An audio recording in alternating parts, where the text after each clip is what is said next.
खैर वो बना रहे हैं, अभी देखते हैं क्या रिजल्ट जो भी होगा शाम तक पूरा। लेकिन हरियाणा में चुनाव निकाय चुनाव है, फैसला पार्टी का क्या होता है कि सिंबल पर कितना क्या लड़ना है, तो उसके बाद ही सारी चीज़ें देखी जाएंगी कि कहाँ, क्योंकि हर जगह लोकल लेवल पर स्थिति अलग होती है। कांग्रेस पार्टी ने अभी तक कभी लड़ा है, कभी नहीं लड़ा, कॉरपोरेशन में लड़ा, लोकल पालिकाओं में नहीं लड़ा सका। लेकिन अब पार्टी जो भी फैसला करेगी सभी लोग मिलजुल कर उसको मानते हुए सब वर्कर लगेंगे। तो क्या मैंने बताया ना, अभी पार्टी का फैसला आएगा। आएगा? तो नगर निकाय चुनावों को लेकर क्या तैयारियां पूरी चल रही? वर्कर हमारे पूरे तैयारी में हैं। उन्होंने बहुत मेहनत की, पिछले चुनाव में भी, लोकसभा में भी, विधानसभा में भी, और सभी चुनाव मिलजुल कर लड़े। दिल्ली जो चुनावों का परिणाम आया, क्या वजह रही आम आदमी पार्टी और कांग्रेस और बीजेपी के जो अभी परिणाम? देखते हैं, चुनाव फाइनल रिजल्ट तो आ ही जाएगा। जी फाइनल टैली मुझे पता नहीं क्या है, जी। पर देखते हैं कि बीजेपी हमारे, बहुमत लेती हुई नजर आ रही देखो दोनों ने ही, चाहे भाजपा हो चाहे आप पार्टी हो, पिछले इतने सालों में दिल्ली के लोगों को बातों में उलझा कर रखा है। दोनों ने ही, ना केंद्र सरकार ने ना राज्य सरकार ने दिल्ली के लोगों की उम्मीदों पर कोई काम किया हो। शीला दीक्षित जी के बाद दिल्ली में आपने देखा कि उस तरह का विकास हुआ ही नहीं, और दिल्ली की बदहाली हो गई, और इसके लिए दोनों सरकारें जिम्मेवार हैं, एक दूसरे को दोषी ठहराती रही।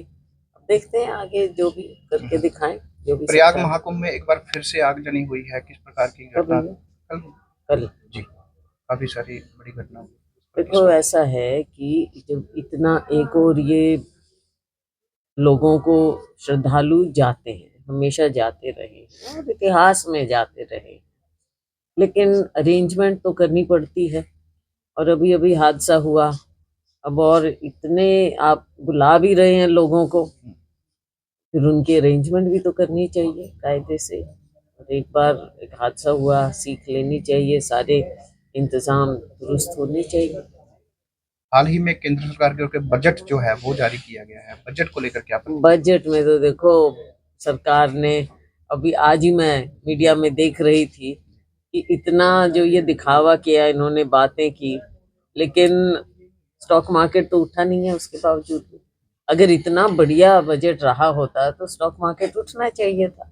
तो ये एक इंडिकेशन है कि बजट में ये कुछ भी कहें, लेकिन जब तक हमारे अर्थव्यवस्था के नींव को ये ठीक नहीं करेंगे, तब तक देश आगे आंकड़ों में बढ़ाते रहेंगे, लेकिन आम लोगों की जिंदगी, जो गरीब है, जो नीचे स्तर पर अभी भी जी रहा है, जो मजदूर है, जो किसान है, उसके लिए आप क्या कर रहे हैं? तो जब तक हमारे जो नींव है उसको मजबूत नहीं करेगी सरकार, तब तक इसी तरह से आंकड़े साल हर साल देते रहेंगे। जाखड़ नगर पालिका चुनावों को लेकर कोई वर्कर द्वारा आपके पास ऐसा कोई आया है जी? वर्कर द्वारा देखो चुनाव लोकल लड़ने को लेवल पर लेकर, होता है, मैं कभी, कांग्रेस मेरे, सिंबल को लेकर जी? मैं इस चीज पे कभी नहीं, ये तो लोकल फैसले होने चाहिए, आपस में मिल बैठ कर करें। सिरसा जो है अग्रोहा हिसार रेलवे लाइन का प्रोजेक्ट एक मंजूर किया गया है, जाखल से हिसार रेलवे लाइन को डबल करने की योजना देखो ये बहुत चीजें चलती रही हैं सालों से, ये अग्रोहा वाला भी हम सालों से उठा रहे हैं इसको। मेरे टाइम में जब मैं पहले थी तब भी, उसके बाद भी, कभी हाँ कर देती है ये सरकार, कभी फिर आगे बढ़ती नहीं है। तो हरियाणा को बेसिकली आप ये समझो कि हरियाणा को वंचित ही रखते हैं। सिरसा लोकसभा के विकास के लिए क्या कुछ योजनाएं चलाई जा रही हैं आपकी ओर से? सिरसा लोकसभा के लिए हम, जो सरकार को केंद्र में, राज्य में, मैं मंत्रियों को लिखती रहती हूँ, हाँ हम जी। इस बात को उठाते रहते हैं, चाहे सड़कों की बात है, चाहे छोटी से छोटी लोकल बात हो। देखो आम जनता के लिए तो हर एक मुद्दा अहमियत रखता है, चाहे गांव है चाहे शहर है।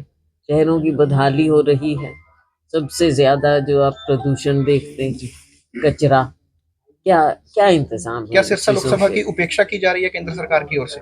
पूरे हरियाणा की भी उपेक्षा है और सिरसा की भी।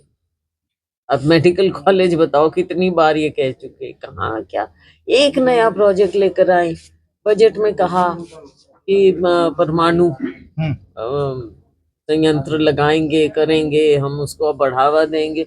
जो लगाया उसी की आप टाइमलाइन आगे करते जा रहे हो, उसमें क्या प्रोग्रेस हुई है वो बताएं, कब तक वहां पर शुरुआत करेंगे। ये कहने की और बात होती है, वहां पे भाषण दे देते हैं, अब इनके पास वहां बहुमत है तो, लेकिन जमीन पर तो आप और हम और ये लोग जानते हैं कि क्या है। नायब सैनी सरकार के 100 दिन पूरे हुए हैं और वो कह रहे हैं कि हमारे ये नायाब दिन रहे हैं, क्या कहेंगे इस पर?